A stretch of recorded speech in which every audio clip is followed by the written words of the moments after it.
Afternoon, an update on the housing crisis. Earlier this year, we told you about a surge in calls to the ForKids Hampton Roads housing hotline. This as more families struggle to pay rent and keep the lights on. And now community leaders say the crisis has not let up. Jemiah Beatty looks at what families are facing and how organizations are working to keep up with demand. ForKids CEO tells me the organization is still seeing a high volume of calls. Over the last 3 months, nearly 20,000 calls have come into the hotline, a 27% increase from this time last year.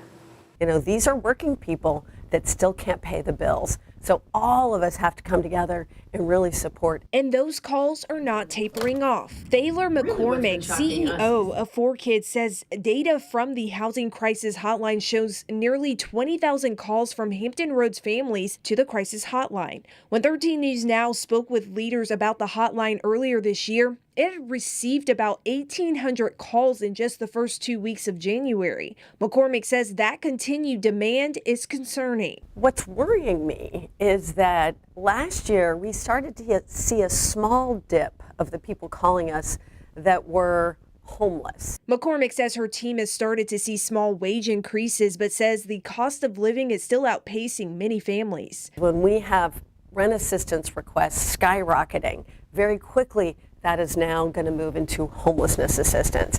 And our homelessness system simply does not have the resources. McCormick says the housing crisis is no longer just impacting the elderly or people living with disabilities, but the global workforce. She says more working families are now struggling to stay afloat, but she says there is some hope. McCormick says some landlords are now allowing renters to split rent payments, giving families more flexibility. Our eviction prevention team is really working with landlords to encourage them to accept rent payments twice a month.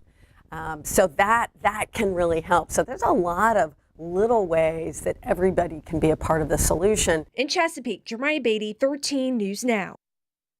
Well, leaders at ForKids say they're hopeful some of this year's new legislation could help families stay focused. McCormick says one change extends the pay or quit period from 5 days to 14 days, which gives renters more time before possible eviction.